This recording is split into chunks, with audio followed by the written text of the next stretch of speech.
আসসালামু আলাইকুম রহমতুল্লাহি ওবরকাতুহু। সম্মানিত দর্শক, গত কয়েকটি মাস ধরে শুধু ভোট নিয়ে, নির্বাচন নিয়ে, গণতন্ত্র নিয়ে একের পর এক ভিডিও করে যাচ্ছি। সম্ভবত আর একদিন বা ১.৫ দিন পর আজকে ১০ তারিখ সন্ধ্যাবেলায় এই ভিডিওগুলো করছি। ভোট নিয়ে আমাদের আর নতুন করে আলোচনা হবে না। ভোট পরবর্তী বা ভোটের দিনে ঘটিত সংগঠিত ঘটনাসমূহ বা একেবারে 11th আওয়ারে ভোট নিয়ে যে কোনো ঘটনা, ইতিবাচক নেতিবাচক, সেগুলো নিয়েই আমাদেরকে আলোচনা করতে হবে। আমরা ঘর পোড়া গরু সিঁদুরে মেঘ দেখলে ডরাই। ফলে একটি নির্বাচন সুন্দরভাবে হবে, নির্বাচনের পরে ক্ষমতা হস্তান্তর হবে, নতুন সরকার ক্ষমতায় বসবে, তারপর মোটামুটি ৭-৮ দিন সুন্দরভাবে সরকার চলবে। এরপর সবাই চিন্তা করবে যে না, সব কিছু ভালো যেহেতু চলছে, সেহেতু আগামী ৫ বছর বেশ ভালোভাবে চলবে।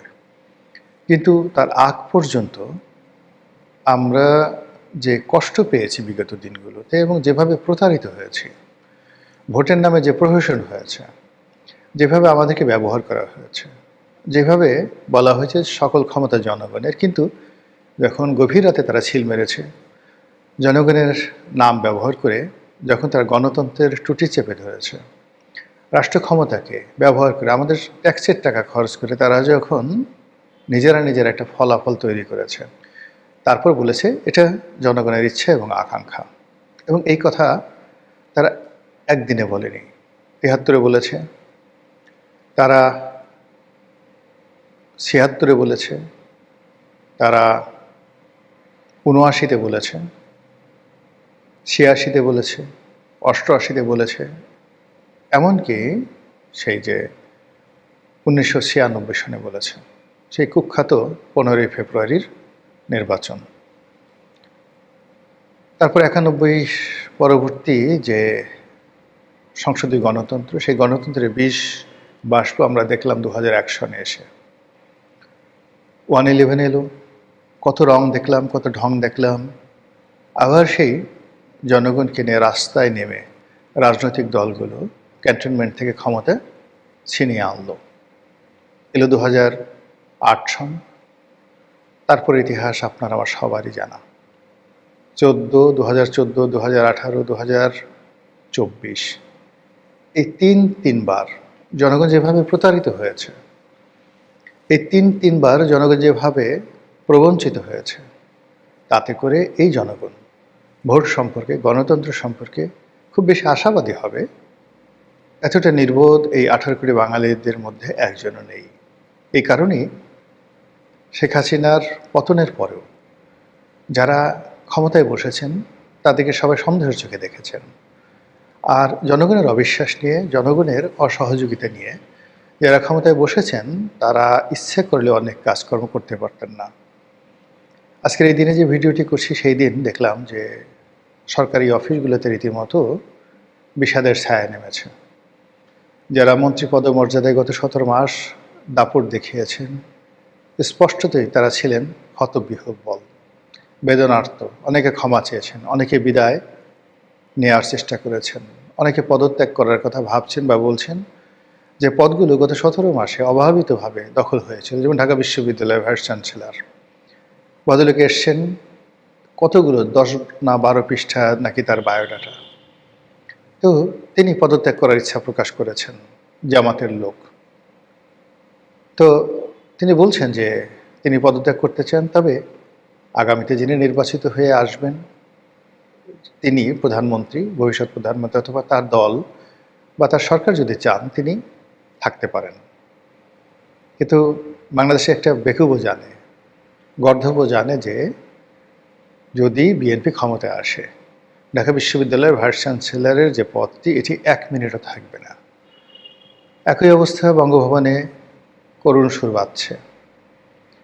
বিভিন্ন বড় বড় প্রতিষ্ঠানগুলোতে যারা দখল করেছিলেন, যারা কৌশল করেছিলেন, গুপ্ত শক্তি হিসেবে, সুপ্ত শক্তি হিসেবে হঠাৎ করে যারা বিস্ফোরিত হয়েছেন, তাদের অনেকের মধ্যে কান্নার রোল পড়ে গেছে।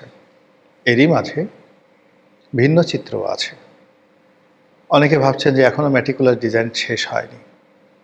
অনেকে বলার চেষ্টা করেছেন যে প্রবল জনপ্রিয়তা না থাকা সত্ত্বেও জামাতের যে জয়ের সম্ভাবনা এটি উড়িয়ে দেওয়া যায় না। যেভাবে দেশ এবং বিদেশ একত্র হয়ে জামাতের পক্ষে প্রভাবশালী লোকজন নৃত্য করছে, তাতে করে ভোটের রাতে, ভোটের পরের দিন যদি অলৌকিক কিছু ঘটে, ভেলকিবাজির মতো কোনো ঘটনা ঘটে, তাহলে অবাক হওয়ার কিছু থাকবে না। আর এতে করে আওয়ামী লীগের যারা লোকজন তারা ভয় পাচ্ছেন, এমনকি বিএনপির অনেক কৌশলগত পদ পদবিতে যারা আছেন, গত 17 মাস ধরে রাষ্ট্রীয় পদ পদবিগুলো তো রীতিমতো টানাটানি হয়েছে। বিএনপির গ্রুপ যারা পেরেছেন তারা একটা দখল করেছেন, তো জামাতের লোক আর একটা দখল করেছেন। এভাবে যারা বিএনপির লোকজন আছেন তারাও যে শতভাগ নিশ্চিত যে বিএনপি ক্ষমতায় আসবে, নট লাইক দ্যাট। তবে একটা পরিবর্তন অনিবার্য হয়ে পড়েছে। ফেব্রুয়ারি মাসের 10 তারিখে বসে আমার মনে হচ্ছে যে 11 তারিখ এবং 12 তারিখ, ফেব্রুয়ারি 12 থেকে এবং 13 তারিখ, এই 3টি দিন বাংলাদেশের জন্য একটি যুগান্তকারী সন্ধিক্ষণ রচনা করবে। কে যে কোত্থেকে কী অবস্থায় কী কাণ্ড করে ফেলেন, কে যে কোথায় গিয়ে থামেন, কে যে কোথায় গিয়ে তারা মানে উল্লম্ফন করেন, এটা কিন্তু আজকের এই দিনে বসে বলা যাচ্ছে না। তো যেটি বলছিলাম যে জামাত এবং বিএনপি এই দুটো যে রাজনৈতিক দল, এই দুটো রাজনৈতিক দল গত 17টি মাসে ধরে তারা ওভার অ্যাক্টিং করেছেন। জামাত নিজেদেরকে অতিশয় শক্তিশালী, অতিশয় কৌশলী এবং অনেকগুলো অলৌকিক ক্ষমতার অধিকারী হিসাবে নিজেদেরকে প্রমাণ করার চেষ্টা করছেন, কিন্তু নির্বাচনের ঠিক একদিন আগে এসে অনেকের, যাকে বলা হয়, মেজাজ গরম হয়ে গেছে। অনেকে ধৈর্য হারিয়ে ফেলেছেন এবং গত 17 মাসে যারা খুব ওভার পারফরমেন্স করার চেষ্টা করেছেন তাদের মধ্যে আতঙ্ক দেখা দিয়েছে। এনসিপির যারা নেতৃবৃন্দ ছিলেন, যাদের রাজত্ব ছিল গত 17 মাসে, কিংবা ডক্টর মোহাম্মদ ইউনূস এবং তার যারা পারিষদবর্গ ছিলেন, বিদেশ থেকে এসছেন, বাঁকা হয়ে ইংরেজি বলতেন, বাঁকা হয়ে চালচলন করতেন, ঠোঁট বাঁকা করে কথা বলতেন, এবং তাদের যে ভাবসাব, সেই ভাবসাব দেখলে মনে হতো যে বাংলাদেশে তারা ছাড়া আর কেউ নেই।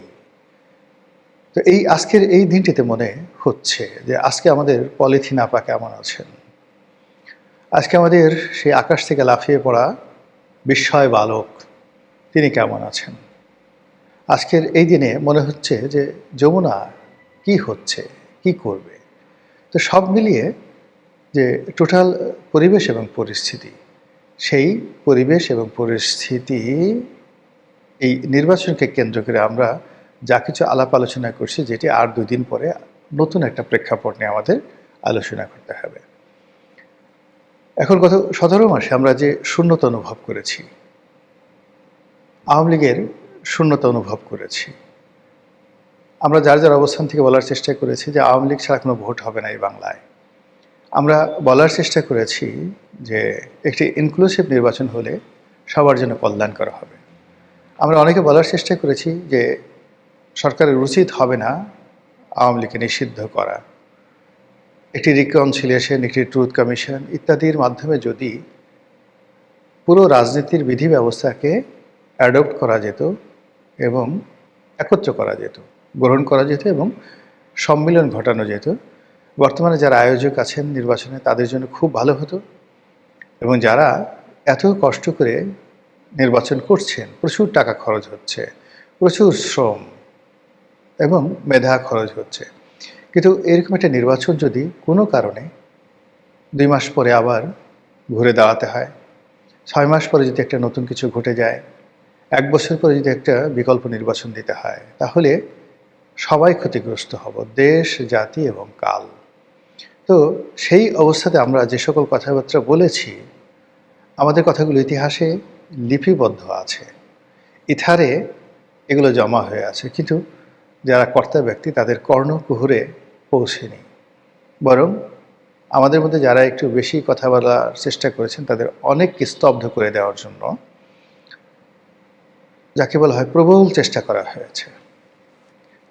এই গত ১৭ মাসে আমরা মব দেখেছি, গত ১৭ মাসে আমরা বিভিন্ন পীর আউলিয়া দেখেছি। এই ১৭ মাসে আমরা সোশ্যাল মিডিয়া, ইউটিউব এবং ফেসবুককে ব্যবহার করে সরকারের বিকল্প আরেকটি সরকার গঠন হতে দেখেছি।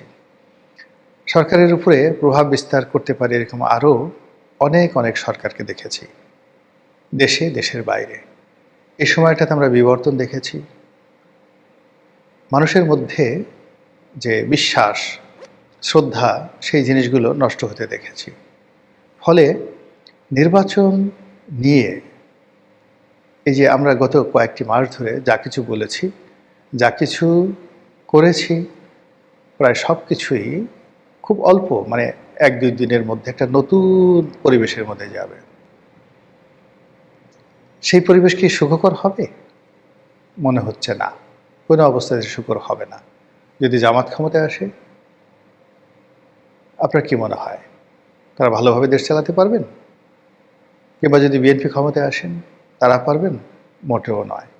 গণতন্ত্র বলতে যা বোঝায় সেটি হলো একটা সকল পক্ষের সমর্থন, ম্যাক্সিমাম লোকের অংশগ্রহণ এবং একই সঙ্গে সবার অবারিত কথা বলার সুযোগ এবং সুবিধা।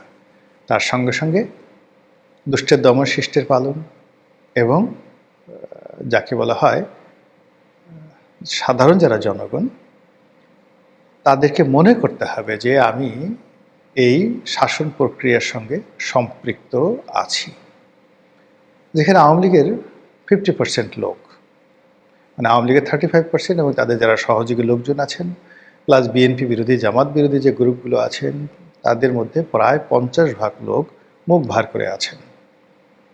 তো এই যে বিশাল নীরবতা কাজ করছে, শূন্যতা কাজ করছে, রাজনীতির এই শূন্যতা কোনো অবস্থাতেই পৃথিবী কখনো গ্রহণ করতে পারেনি, হজম করতে পারেনি।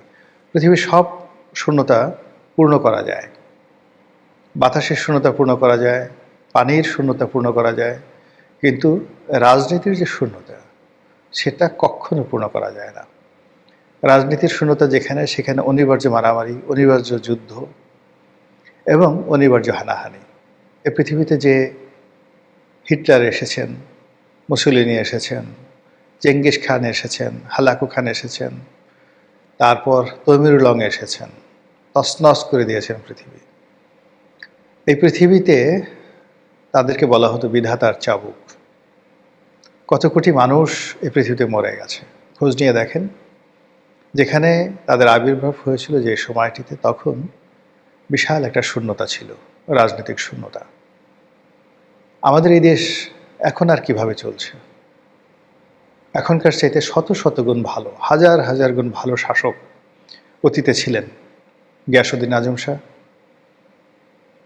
ফখরুদ্দিন মোবারক শাহ, গিয়াসউদ্দিন আজম শাহের আগে বা পরে বহু শাসক, আলাউদ্দিন হোসেন শাহ, ছুটি খাঁ, পরাগল খাঁ, শশাঙ্ক, হর্ষবর্ধন, এরকম অসংখ্য রাজা, শায়েস্তা খান, মীর জুমলা, তারপর আলীবর্দী খাঁ, শায়েস্তা খান, আলীবর্দী খানের পরে মুর্শিদ কুলি খান, সরফরাজ খান, সবাই ভালো শাসক ছিলেন। আর সেই ভালো শাসকের পরে বিশাল যে শূন্যতা তৈরি হয়েছিল কখনো কখনো, সেই শূন্যতা আমাদেরকে 10 বছর, 20 বছর এবং 100 বছর পর্যন্ত আমাদেরকে কাঁদিয়েছে। কোনো রাজা ছিল না, কোনো প্রশাসন ছিল না, নারীর কোনো ইজ্জত ছিল না, সম্ভ্রম ছিল না, সব গনিমতের মাল। যার ক্ষমতা সেই প্রভুত্ব দেখাতো। এই সময়টিকে ইতিহাসে বলা হয় মাৎসান্যায়। আমাদের দেশে যে সবচেয়ে বড় মাৎসান্যায়, এটা ছিল 640 বা 630 খ্রিস্টাব্দ থেকে 730 খ্রিস্টাব্দ পর্যন্ত 100 বছর। শশাঙ্ক যখন রাজত্ব করতেন, ঠিক সেই সময়টাতে মোহাম্মদ রসুল্লাহ সাল্লাল্লাহু আলাইহি ওয়াসাল্লাম তিনিও মদিনাতে রাজত্ব করতেন। তো সেই শশাঙ্কের পর, তার মৃত্যুর পরে যে আইএমএ জাহিলিয়াত শুরু হয়ে যায় বাংলাদেশে, এটা ইতিহাসের যারা পাঠক, বিশ্লেষক, দার্শনিক, তারা বুঝতে পারেন যে কত ভয়াবহ অবস্থা। আর সেটা শুরু হয়েছিল রাজনৈতিক শূন্যতার কারণে। এখনও আমাদের সবচেয়ে বড় ভয়াবহ বিপদ রাজনৈতিক শূন্যতা। তো এই রাজনৈতিক শূন্যতার মধ্যে একটা নির্বাচন হতে যাচ্ছে। শত হতাশার মধ্যেও বিধাতার কাছে প্রার্থনা, আল্লাহর কাছে প্রার্থনা, মহান রব্বুল আলমিনের কাছে প্রার্থনা, তিনি যেন আমাদেরকে রক্ষা করেন, হেফাজত করেন, দয়া করেন। এর কারণ হলো আমরা যে শূন্যতার মধ্যে পড়েছি, আমাদের নিজস্ব শক্তিমত্তা দ্বারা এই শূন্যতা থেকে বের হওয়া দুর্ভোগ দুর্দশা ছাড়া একেবারে অসম্ভব। আসসালামু আলাইকুম রহমতুল্লাহি ওয়া বারাকাতুহু।